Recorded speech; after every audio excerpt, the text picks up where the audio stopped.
On everyone. Russell Westbrook has looked great so far in the preseason games he has played with the Lakers. I mean, he's playing defense, he's fighting through screens, he's being patient.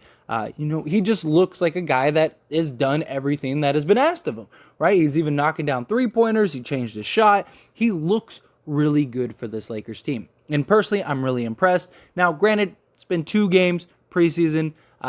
We need to see that throughout preseason, but also through the 82-game season and into the playoffs, things like that. But nonetheless, let's assume Russell Westbrook works. Let's assume Russell Westbrook seems great, everything's clicking, things along those lines.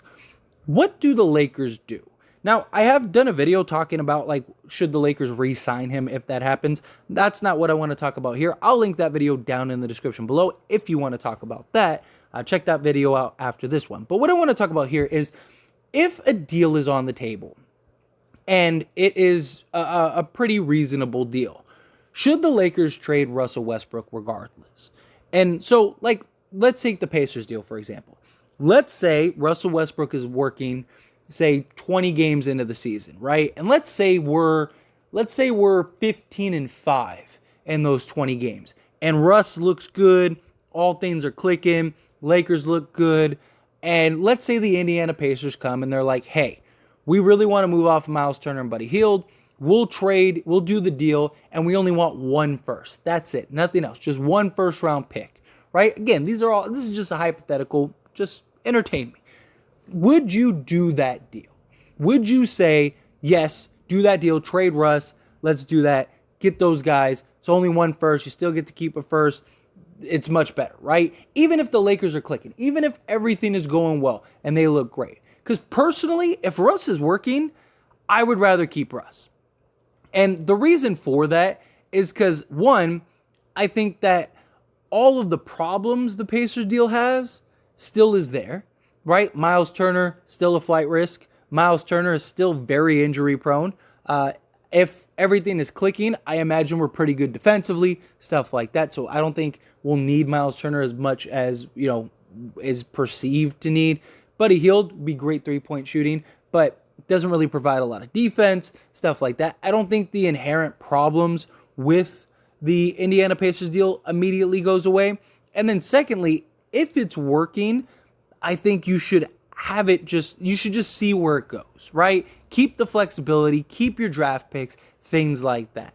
Now, if it's something like, say come the trade deadline. Let's say we're, come the trade deadline. Let's say we're like 40, let's say we've won like 40 games. It's just best case scenario. It's like, wow, this team is great.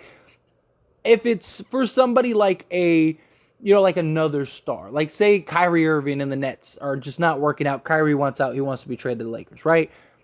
For something like that, I think the Lakers should do it because I think you're going to get the same production that Russ will give you. I think Kyrie would fit, and I think you'd be arguably better with Kyrie than Russ, things like that, depending on how well it's working. In that scenario, I would say yes. But if it's still for say the Knicks deal or the Pacers deal or these role guys, mid-tier guys, I wouldn't do the deal. I'd rather see where the Lakers are at, what the Lakers are doing, and just see what they could accomplish. And then lastly, my big thing is Russ, if he's working, is so much more dynamic than both Buddy Hield and Miles Turner. Russell Westbrook literally can provide what both of these guys provide by himself. As far as rebounding goes, scoring goes, just, assists, all of those things. And he's that motor that just keeps going. He's durable. He's a guy that you don't have to worry about him collapsing Miles Turner and missing substantial time, stuff like that. If he's working, then I imagine he's playing at least some defense. I don't think, Russell Westbrook's all of a sudden going to be a lockdown defender. I don't think he's going to be Kawhi Leonard. But I do think he could be good enough to where it's a solid, he's playing some solid defense, fighting over, basically what we've seen in preseason, fighting over screens, stuff like that. I would like him not to gamble as much, but it's never going to be perfect with him defensively, but just the fact that he's buying in and trying, I really appreciate, and I support him in that regard. So I think he'd give you better defense than Buddy Hield would give you, and I just think that what he can do, the ability to just completely take over games and on any given night go get you 30 if you need it, I think is more valuable than Buddy Hield and Miles Turner. Like the two of them collectively might not be able to give you 30 on any given night. Like some nights, yeah, sure, of course. But any given night, I don't think so. I mean, look, the two of them collectively only average about 27 points. So it's like Russ by himself could get that if we wanted him to or we allowed him to, things like that. Like, I'm not worried about that. I just think if it's working, it's the old saying, don't fix what ain't broke type thing. I think if Russ is clicking, all things are all cylinders are firing, I think you just keep Russ, and I think you try to see what happens. I think worst case, if for whatever reason it starts to not work, those deals are not going anywhere. I think if it doesn't work, you can always go into next season and you're fine. You got all the cap space, stuff like that. You got your assets. You can make a deal. You can make a trade, make whatever, and you'd have cap space in order to do so. Give a team, trade exceptions or whatever. However, whatever you need to do to resolve your issue. But I do think that these three can work. And if they do work, I think that this team can be very scary. Because you're still talking about three superstars. You're still talking about three of the top guys in this league. That if they figure it out, they would be terrifying. And I just don't think, even like the Pacers deal, I think best case scenario with Russ is far better than the best case scenario with Buddy Hield and Miles Turner. I do. I just think Russ is that dynamic. And if he's bought in and he could be that third guy, I mean, the dude averaged 18, 7, and 7 on arguably his worst year ever. Like, and I mean, there's players that on their best years ever have never averaged that. And I mean, you're talking like top tier guys. Like, there's players in this league that would give anything to have that. And Russ was able to do that as a third fiddle with a coach that hated him and a system that wasn't built for him with players that didn't really help him. Nothing. I think Russ could easily average that this year in like 20 minutes a game if need be. I just think he's that dynamic. And I don't think Buddy Hield and Miles Turner could do either of those things. And I just think that if these three are working, we are a very good team. I really do. I think we are a very good team because there's not really many other teams out there that can match the level that these three can play at all at the same time, night in and night out. And I think we would have an advantage over most teams, if not all teams. Like look at, like, take the top teams, right? Like the Warriors, Draymond, Steph, and Clay, right? Like I would take, everybody would take Anthony Davis over Draymond. I would take LeBron over Steph. And I think most people, the consensus is, yes, I would take LeBron over Steph. LeBron is still a better player than Steph Curry. And then Russ, at this point, I would take Russ over Klay Thompson. If we're just talking about like skill set wise, Klay Thompson has clearly lost a step. He's coming off of injuries. He's still an elite, great shooter, but he was terrible this past playoffs. And Russ, if he is Russ, he's still a top guy, get you a triple-double, stuff like that. So I like that there.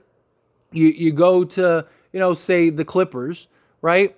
Like Kawhi, let's say Kawhi and LeBron are a wash. Okay. I would take Anthony Davis over Paul George, and I would take Russell Westbrook over John Wall. So there's that. The Bucks, you'd say Giannis and LeBron are a wash. I would take Davis over Middleton. I would take, Russ over Drew Holiday. And look, Drew Holiday is a great player, don't get me wrong, but he's not Russell Westbrook. Russell Westbrook is still a dude. And a lot of people feel, he's what? The guy is still a Hall of Famer that, like I said, in his worst year, and what many people consider his worst year, put up better stats than Drew Holiday.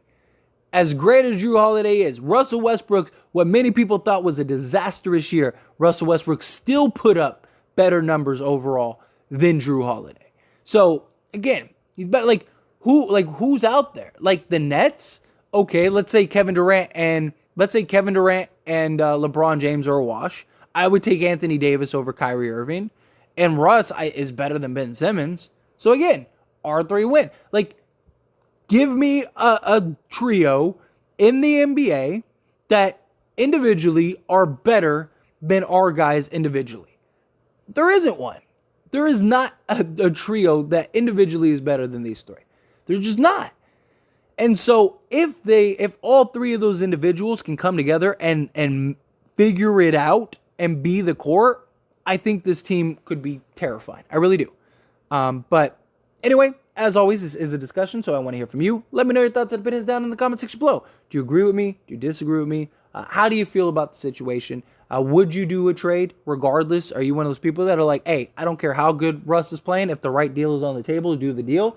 Are you like me that, like, unless it's another superstar, don't do the deal if it's working?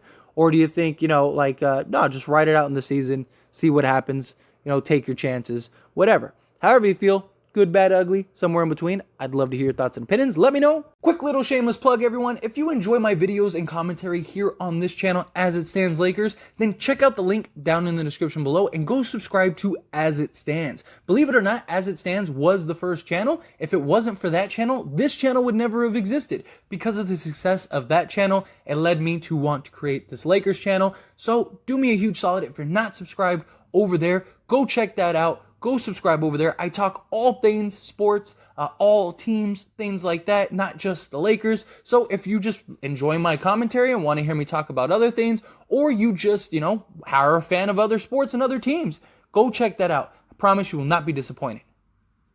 That being said, hit that like button. Helps me out a lot. Lets me know you enjoy these types of videos, and I truly appreciate it. If you're not subscribed to the channel, hit that subscribe button, followed by the bell notification. Stay up to date with all things sports. Join this wonderful community and all of our discussions.